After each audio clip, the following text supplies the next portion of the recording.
नमस्कार, उगलता सच 24 news channel में आप सभी का स्वागत है। मैं सावित्री शुक्ला ले चलती हूँ कुछ खास खबरों की ओर। आइए उन पर नजर डालें। इस वक्त खबर आ रही है मध्य प्रदेश के सीधी जिले से। बहुत बड़ी खबर है। ललितपुर सिंगरौली रेल लाइन को लेकर गरीबों ने किया धरना प्रदर्शन। शासन प्रशासन की कई कमियों का गरीब हुए शिकार। एक तरह से शासन प्रशासन के जो गाइडलाइन है वो गरीबों को खल रहे हैं। घर से बेघर हुए गरीब, लेकिन शासन प्रशासन ने अभी तक ना तो मुआवजा दिया है ना ही नौकरी दी है। लेकिन अब हद हो गई सहने की और सोचने की क्षमता बीत चुकी है। इसलिए मजबूरन गरीबों ने धरना प्रदर्शन किया। अब देखने वाली बात यह होगी कि धरना प्रदर्शन में प्रशासन का आंख खुलता है या नहीं, गरीबों को घर बस पाएगा या नहीं। स्थानीय संपादक एपी शर्मा की खास रिपोर्ट।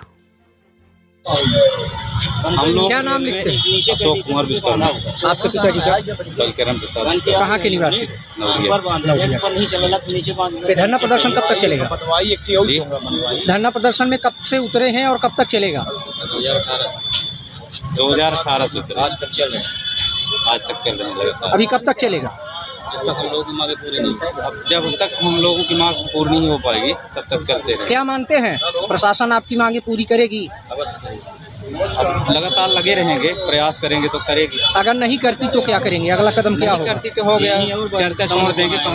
आपसे पूर्व में भी कई वर्षों से ये चला आ रहा है। बहुत सारे लड़के रैली निकाले, धरना प्रदर्शन किए, काम रुकवाए, लेकिन रेलवे विभाग ने मना कर चुका, मैं सर्विस नहीं दूंगा।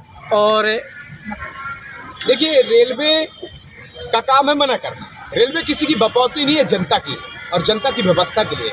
और जो ये कह रहे हैं कि हम नहीं करेंगे, तो ये ध्यान दें, वो आपके पिताजी की कुर्सी नहीं है, वो जनता की कुर्सी है। और जनता अपनी औकात में आ गई ना, तो आपको करना पड़ेगा। जनता सरकार बनाती है, बिगाड़ती है। और आपको व्यवस्था परिवर्तन के लिए आप जो महीने के टैक्स ले रहे हैं ना, जिनसे तानाशाही बताने की बात कर रहे हैं ना, तो ये समझ ले वो जनता, गरीब जनता का ही टैक्स जाता है, तब आप महीने की पगार पाते हैं। तो साहब अपनी औकात मत भूलिए। रही बात रेलवे विभाग की, तो रेलवे को काम करना पड़ेगा और अपने वादों के लिए वो जो मुकर चुके हैं उसके लिए जनमानस आगे आएगा। रेलवे का काम पूरा नहीं हुआ, प्रभावित होगा। पूर्व में भी हमने प्रभावित किया है। किसान साथियों का साथ रातों संगठन के साथ खड़ा, यार ये पार हम लड़ेंगे, ये मत सोचेंगे हमने। हाँ, जब तक पीड़ित परिवार घरों से नहीं निकलेगा तो ये शिवसेना बस का टेंडर नहीं है।